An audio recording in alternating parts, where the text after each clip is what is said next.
and welcome to the Havas Café at CES 2025. I'm Sarah Collinson, and I'm CEO of Havas New York, and we are thrilled you've chosen to spend your Tuesday lunchtime with us for this session. We guarantee it is going to be a good one. Now, before we start, if anyone here is not a member of Wyndham Rewards, I highly suggest you get out your phone and you become one right now. Get it out. It takes a couple of minutes. Probably you'll be done by the time I finish my introduction, but I guarantee when we get to the end of this panel, you'll be very happy that you've done so. So we won't judge you for being on your phones if you do it right now. WyndhamRewards.com. That's good. Thank you very much. Thank you very much, Ian. Okay, so we're here to talk about the rise of the supermarketer, a new type of leader who really understands that today's challenges require integration between creativity, technology, and marketing strategy to really deliver on consumer demands and expectations today. These leaders aren't experts at just one thing. They don't just focus on one side of the coin. They're experts at pretty much everything. And at the same time, have to drive collaboration internally and help their organizations to transform and evolve. So quite a lot on their plates. Absolutely. So my 80-year-old mother knows her way around a recommendation engine. And so does my 7-year-old daughter. So the sophistication of consumers has obviously evolved significantly. And with that, businesses need to evolve in kind, whether it's processes, systems, and most importantly, personnel.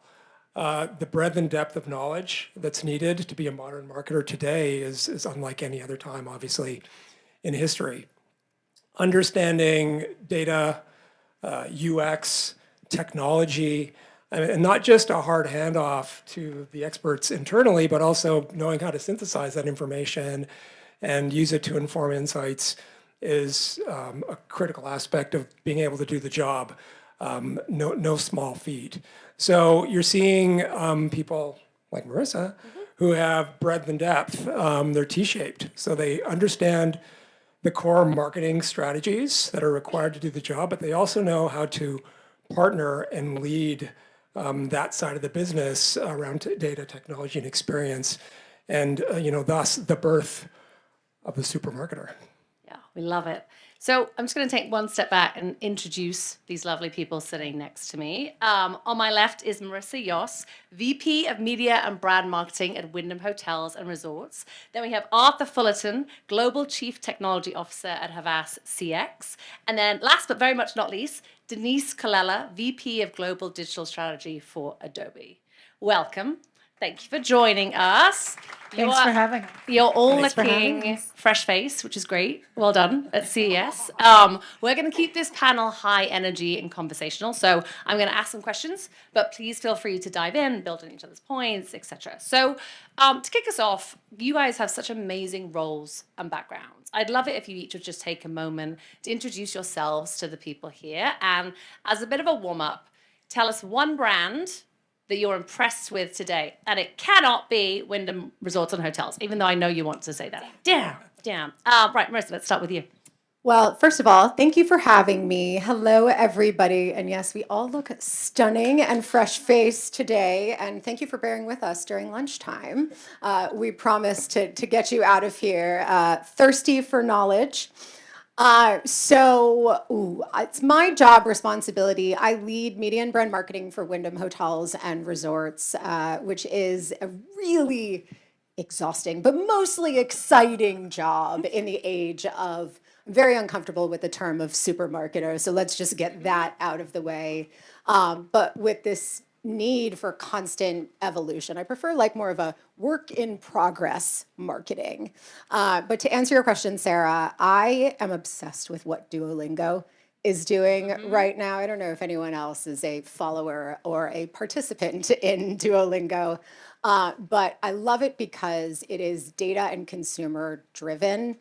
They know their consumers very, very well. They're gamifying the language learning experience. So actually, they're creating unique experiences for anybody who participates to actually get them to engage, to keep up with their learning process. In order to do that, you can go and if you're participating, if you show your streak, they will allow you to participate in exclusive events and all this really fun stuff. And then they use their mascot in just like Oh yeah, the best I think way. my husband has, I think, a 500-day streak, but still cannot speak a word of Spanish, which is I interesting. can't speak to the quality of the offering, but in terms of how they engage consumers, gamifying the experience to drive engagement, I love it. Love it. Arthur, over to you. I'm Arthur Fullerton, Global CTO for Havas CX. I've had the privilege to work in technology and technology solutions with some of the greatest brands, inclusive of Wyndham. And it's been really interesting to see how data and technology has evolved in our industry, from sort of back office production, a bolt-on to a creative idea, to really being at the table with marketing leaders as well as technology leaders across the brands, and also the privilege to work with some extremely talented people like the folks on this stage. So I'm a little bit cheap because I have 3 children. So I shop at Uniqlo, and the Uniqlo, this is Uniqlo. Love Uniqlo. The Uniqlo experience, I think, is second to none in terms of the app itself is super intuitive. The recommendations are on point always. My style profile, which is not that complex, so my style profile is always on point in terms of what they recommend. The in-store experience is completely seamless. The app is connected to the loyalty program. It's hands-free, frictionless transaction and checkout. When you go into a Uniqlo location, you just drop the clothes. I don't know if you guys have been in one, but you just drop the clothes in a bin, reads all the codes, you transact, and you're out the door. So Uniqlo experience from online to in-store, and that convergence of the two, I think, is really outstanding. Great. I love that you love Uniqlo. I remember them when they were just a Japanese brand, so it's exciting. Denise Colella, I run global digital strategy for Adobe, and we really sit at the intersection of Adobe's products, both creative and data tech, with industry challenges and opportunities and our customers' challenges and opportunities. And we try to triangulate those 3 things to help our customers really know what's the best way to use Adobe. We have a lot of products. What products make the most sense? And more importantly, as we talk about the supermarketer, how do you put different products together to achieve your end goal? So that's where my group sits. We have teams around the world because different markets, different verticals, all have different needs and consumer expectations. So we love our customers and we love to see how everybody's using the product. When I look at brands that are not only using Adobe products, but really embracing the current market dynamics, I really love what MLB is doing. One, I am a huge baseball fan, and I know some people from my team are over there. I'm embarrassed to say the Yankees because I sat there and watched them drop that ball at the end of the series. But I have a 13-year-old son who is very interested in seeing all the baseball stadiums. And what the MLB is doing about unifying the omni-channel experience and meeting their fans where they are, regardless of if you're a fan of a team playing there or not, if you're in home stadium or not, they make sure that you know that MLB knows you, knows your fandom, knows what you like in a stadium, what you're looking for, certain kinds of foods. And also, they're really getting into embracing the dynamic creative side of things as marketing becomes more and more real time. So I really love the experience that they're providing for me and also my son, because it gets him more involved in being a fan as opposed to snapping with his friends or whatever else he does. I love it, and great brand examples from everyone. Very different, which is what I love as well. Okay, Arthur, tell us more about this rise of the supermarket. You gave a little bit in the intro, but why is this happening now? And why is this evolution so important? Well, if you're a progressive brand and you've been paying attention, this is, again, a requirement. The need to understand data technology, understand what a good experience looks like, also to be able to consume analytics and pivot quickly. The customer and consumer expectations, they're changing daily. I mean, I think with now you're seeing the rise of things like conversational search being implemented into a lot of applications. That's now becoming a standard, as well as, a smart bot that is contextually aware. So the speed and velocity in which change is coming requires that similar speed and velocity in terms of leveling up marketing leaders. So now is the time.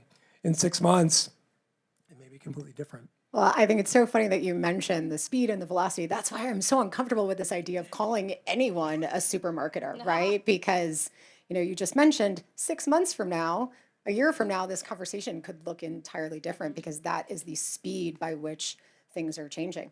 So that's why it's exhausting but exciting with all of the change and Exhausting work but in exciting. progress marketing. And Denise, Adobe obviously has a long history of empowering transformation through technology. How would you say Adobe is specifically helping these supermarketers? Sure, in a host of ways, but I think one of the most important ways that we're helping the supermarketers, and you have to own that term because You do. we work with you guys and you are a supermarketer. But one of the most important ways that we're helping is helping customers know their end consumers. So we're living in a very fickle time, and brand loyalty, as you know, is very hard. And just recently in your Havas study, I think there was a number that 74% of consumers wouldn't care if brands went out of business. I mean, that's hard. You're talking to the majority of the market that is really like, okay, I'll just move on. So how do you create that supermarketing to make sure that you don't fall into those 74% of people that could let brands go out of business, right? So what we really like to do is help brands understand customers, understand their journeys, and then optimize their re-engagements, right? Customers want to know that they are loved, they are known, and they're provided with content that's going to be interesting to them. So whether it's from a data perspective and we're collecting information on the consumer journey so that we can provide instruction on where to put the next step in that journey, or whether it's now on the creative side, because with AI, we have an opportunity in real time to generate creatives that makes the end customer feel known. So we're tailoring experiences for people that are working with your brands and buying from your brands and making them feel known and appreciated as a customer. Yeah, that 74% stat is terrifying. And we say that all marketers should have it printed, maybe like framed on their desk to look at every morning and really drive everything they do. Because it's got to be front of mind the whole time. We should get the tattoos and hand them out when people come in. I think it's the age of empowerment for consumers in that regard, and their expectations have never been higher. And that is why it is so important for us as marketers to align ourselves with similarly minded people in terms of agility, in terms of the ability to turn on a heel and create something net new. And it's why we're so excited about the partnership that we have with Havas and the very extensive partnership that we have with Adobe as well, who is helping us take charge of all of the incredible data that consumers give us as a hotel company, and to make sure that we are providing those very personalized experiences for You them. talk about empowerment, right? And I think that's really the key point there. If people are giving you their data, they want to get something in return, and that something in return comes in giving them that tailored experience, right? And they don't want to wait until the next day or even the next hour. They want to register now, just like you just asked everyone to register for Wyndham, and they expect something in return. The return piece, I think, is so critical, and there's such a huge opportunity from a loyalty perspective. Sarah very, very thoughtfully introduced Wyndham Rewards. It is our award-winning loyalty program that has more than 115 million loyalty members as part of it. Now, what the heck do you do when you have that many people who are participating in a loyalty program? It's why we're doing CJA. It's why we're doing this journey orchestration, because we want to make sure that whatever the journey state is, whatever stage people are in terms of their travel booking, whether or not they are even part of our rewards program, that we can be there with them with a message, with a compelling offer for them to get them to come and stay with us, not just once, but to come back and stay with us again is the ultimate goal. It's a great segue into talking a little bit more about you and your role. And you're going to hate me doing this, but I have the pleasure of working with Marissa almost every day. And she would never call herself this. And as you heard, she doesn't like the term, but she absolutely is a super marketer. She has skills across the entire marketing ecosystem. And actually was in her role for what? 3 months before you called an integrated pitch, you looked at how it was working, went, no, this is not good enough. We need all these skill sets together. We need real integration to really push the brand where it needs to be today. Can you tell us a bit more about your role and how it has evolved over the last few years?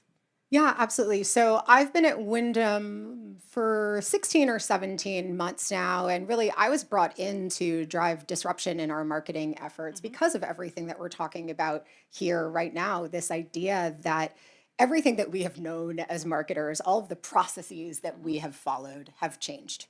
And as a hotel company, we invest quite a bit in technology. We've invested more than, I think you probably know this better than anyone, more than $300 million in technology over the past 6 years, which is no small amount, yes. But we're doing that because we recognize the importance of creating a frictionless experience for our guests. We're also 100% franchised as an organization. So similar to the guest experience, we want our owners to have a seamless experience. We want to make it easier for them, which is why we are investing so heavily in technology. We've launched something called Wyndham Connect, which actually is a virtual AI assistant that allows days before you check in to help make sure that you have everything that you need to have the best possible experience when you arrive. You can bypass the check-in desk entirely. We were first to do it in the economy and mid-scale space. So huge investment in technology. My job is to make sure that the investment that we're making, all of the things that we are learning about our guests and prospective guests, is translating all the way down, not just to our owned platforms, but to our consumer-facing marketing efforts as well. Just a few things. Just a few things there. I did say exhausting, but exciting. Okay, we're going to talk a bit more about customer experience. And I'm going to start this with an audience question. Who here in the room has ever ordered an Uber and been annoyed when it is 6 minutes away? Yes. Pretty much all of us, right? So, I love this example because we are marketers, but we're also consumers. And I think it's a great way of demonstrating how our expectation of brands and immediacy is higher than it's ever been before. Arthur, talk to us a bit about this. Why is this happening? Why is this shift? And what can we as marketers do about it? Yeah, again, the customer sophistication. I mean, I think your example of the app experience that's anticipatory has become, an expectation for most users. CX is at the core. I think it's the key differentiator for the best brands when they get that right. And the flexibility, the fluidity to be able to change that experience based on who is visiting that entity. And the fact that that's cross-channel and in store. The technology is caught up to allow us to do these sorts of things. So the competitive space is very crowded. There are multiple challenger brands probably being birthed daily. So, you have to stand out, and how you can stand out is what's within your control, which is that experience that isn't a one-size-fits-all. It's an experience that's tailored and curated for each individual. Even if you can get the segments right, you got a fighting chance of being very successful. So, selfishly, because I work within the CX group, but I believe that UX and experience and frictionless, seamless experiences across channel are critical to brand survival. Yeah. And Denise, how do customer journey analytics play into this? So they're critical. Yep. And, you were talking about how, there's so many brands being birthed, right? And I think of it as noise. And customers, as I said earlier, they want to feel known, right? But it's not enough to just know them. So journey analytics are great, But it's not just about mapping the journey and understanding, but what do you do next, right? So Adobe's journey orchestration allows you to really create a transformative experience, an experience that elicits emotion, right? Because you have to rise above the noise as a brand and be memorable. It's not just enough to shuffle everyone through the checkout process or the ordering an Uber process, but how do you make it so after that process someone says, "Oh, wait, that was good. I should do that again." Right? So journey orchestration is table stakes. What Adobe really adds value with is the data that comes out of that, and then how we use that data to create the next best step. Got it. And Arthur, why is this so critical for brands? Well, the idea of real-time optimizations was a dream, like not too many years ago. And the ability to adapt any experience in as close to real time as possible is, this game-changing technology. These are things that, even if we tried to do it, it would take thousands and thousands of lines of code. And now these sorts of features come out of the box. So I think it's critical to be able to hyper-target your users, but more importantly, to your point, is be able to react and respond when a certain user journey is not working effectively, if there's a drop-off metric that you're concerned about, to be able to adjust and adapt to that experience in real time or as close to real time for your user. So game-changing technology. Yeah. I think, Marissa, that's so important for the work that we do with you for Wyndham, because travel, you have to be able to turn on a dime. And we've seen it during holiday seasons over the past couple of years. We've seen it with weather issues. We've seen it even with geopolitical issues, right? So travel has to be able to react in real time. So whatever systems people are using, and hopefully they're Adobe's, but it has to allow everybody to create that journey as quickly as the world changes. And we know it's second by second now.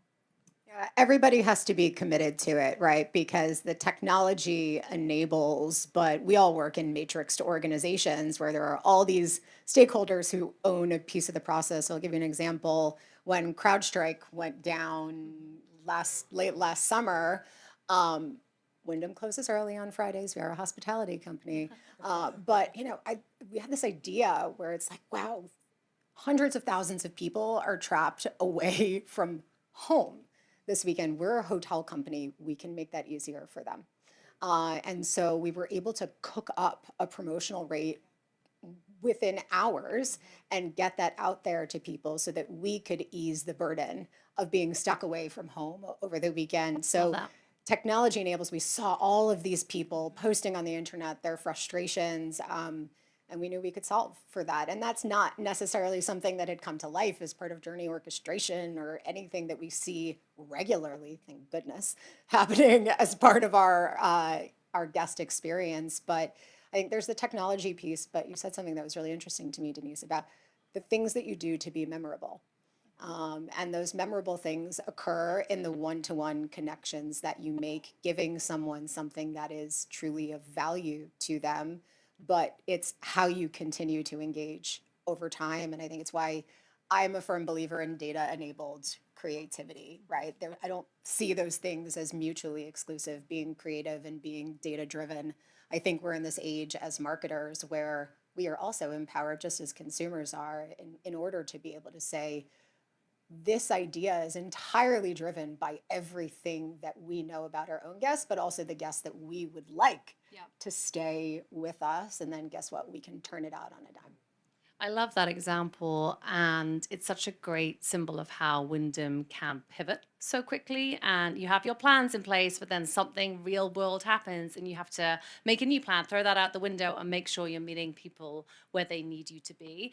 Wyndham's also a hospitality brand, so arguably has the most pressure for great customer experience, and I think in hospitality, great, it used to be you put a bottle of water on someone's bedside table, you were doing a good job. How is Wyndham been adapting to these really increased customer expectations? I still appreciate the bottle of water. I still like it. Particularly in Vegas, where it's like $20 per bottle of water. But there's a lot that we're doing to continue to mature our loyalty program. So first and foremost, evolving our loyalty program. As I mentioned, we are the world's most generous, but you can't draw a line in the sand and rely on that designation forever. We have to continue to evolve. So yes, we are investing in partnering in CJA. We're doing the customer orchestration, the journey orchestration, so we understand where there are barriers that exist to a second stay, where there's friction that exists, making sure that we're involving customer care, all those things, but also gamifying the loyalty experience is one that we're really excited about. How we micro reward for engagements with the program so we can continue to learn, can continue to benefit. And again, the technology investment is a really, really big one for us, launching the Wyndham Connect program to make sure that our guest is having a seamless experience and our more than 6,000 owners are able to focus on effectively managing their businesses. Okay, let's talk a bit more about AI, a topic I'm sure nobody at this conference is talking about at all. What's that? What's that thing? Denise, you've touched on how AI can be a tool for revenue growth and in producing sales. Can you talk to us a bit more about that? And then Arthur, I'd love to hear about how Havas is using these Adobe tools across our brands. Sure. So to talk a little bit about something Marissa mentioned earlier, that they have franchisees, right? And this obviously happens in hospitality, but it happens in every vertical. So you think about MLB that I mentioned earlier, and they have their teams. You have Subway, and they have franchisees, and all of these different brands. And that's really where AI can come into play to help a brand like Wyndham at a top level use AI to customize the different creatives to give the franchisees marketing power that they couldn't have on their own. In some cases, these franchisees are smaller operations, or they're not large businesses that can afford their own marketing team. So you don't really want to rely on them to create too much of their own because you have a global brand to manage. So by using AI, you can create custom models or rules that allows the brand to stick to your brand norms, the words that you prefer in your branding, the images, the colors, and to create all of the different images that you're going to need and all of the messages and banners, whatever it may be, that take into account the brand messaging that you want to protect. So that's really just one way, but I think that's an incredibly important way because of the way brands are organized, especially globally. In other ways, it allows us to create more power for the supermarketers and their teams, right? To know people in the way that we're talking about up here takes a lot of people, but we all can't staff teams that's going to create all of these custom messages, all of these custom journeys, and then the audiences that are going to filter into them. So in some ways, Adobe's been doing AI for 10 plus years with our Sensei capabilities to create audience segmentation and recommendations. And now with Gen AI and the creative side too, this is really going to create a great opportunity for brands to expand their marketing, expand their messaging, tailor their messaging better without growing at the same linear rate from a cost perspective. Yeah, our most sophisticated application of AI is in partnership with Adobe across our production arm, Pros on Pixels. So we were early adopters of Firefly. We've implemented that into workflow across the creative arm primarily. Workfront as a platform to connect all of our studios so they can communicate and manage workflow centrally. And then we're an early adopter of Gen Studio as well. I mean, the ultimate goal is content and assets at scale, and the dream of hyper-personalization being powered by the content supply chain, which is the backbone is Adobe technology. So we're super encouraged and excited about how this relationship has continued to evolve. And I came over from Publicis, and I would say that we're pretty far ahead in terms of a practical application of this technology and pushing that into production. So super exciting. I love it. Okay, we spoke earlier about the rapid pace of change. What did we say? Excited and exhausted? Yeah. So because of that, next year, this conversation would look completely different. What are you three most excited about in the year to come? I am excited. I would say the evolution of personal travel assistance is one that I am very excited about. I just took an impromptu trip to Ireland over the holidays and literally last minute had no idea what I wanted to do. And I threw it all into ChatGPT. I was like, what should I do?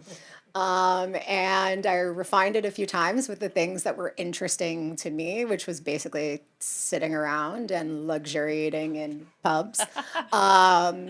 Don't record that. But so I'm excited for that. I'm excited to also see how gamification continues to evolve to drive engagement in all the great products that we represent. Love it. Yeah, somewhat related. I'm super excited about AI agents and the rise of contextually aware autonomous bots. Those are a lot of big words. I apologize. I'm a nerd.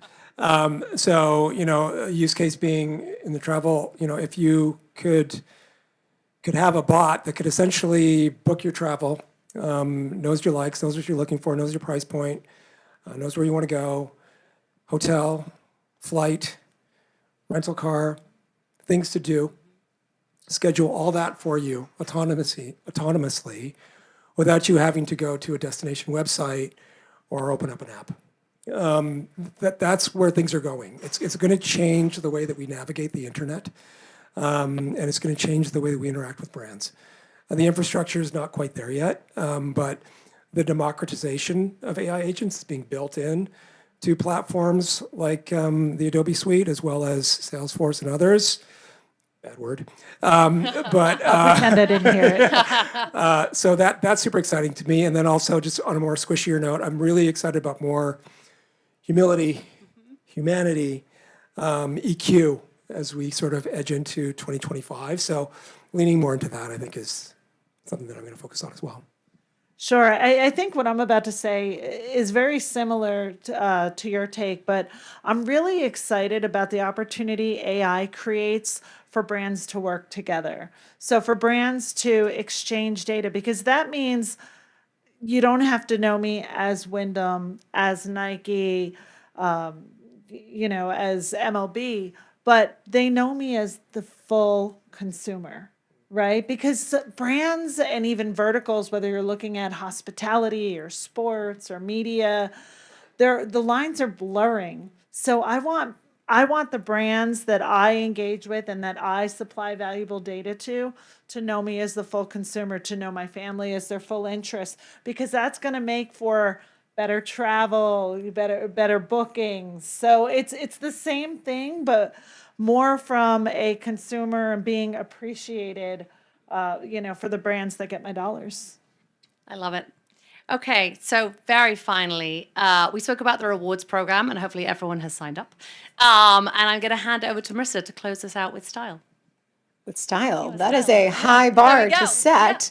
Well, I think if we click one more time, amazing. I mentioned Wyndham Rewards is the most generous hotel loyalty program, and I know it's true because our lawyers let me say it. So it's definitely true, but also objectively, we were voted by U.S. News and USA Today many years over as the most generous hotel loyalty program. So in the spirit of that, as a thank you for letting us cramp your lunch time, we wanted to offer every attendee here 250 Wyndham Rewards points. So thank you for coming. Thank you, everyone. And thank you, guys. This is Thank you. fantastic.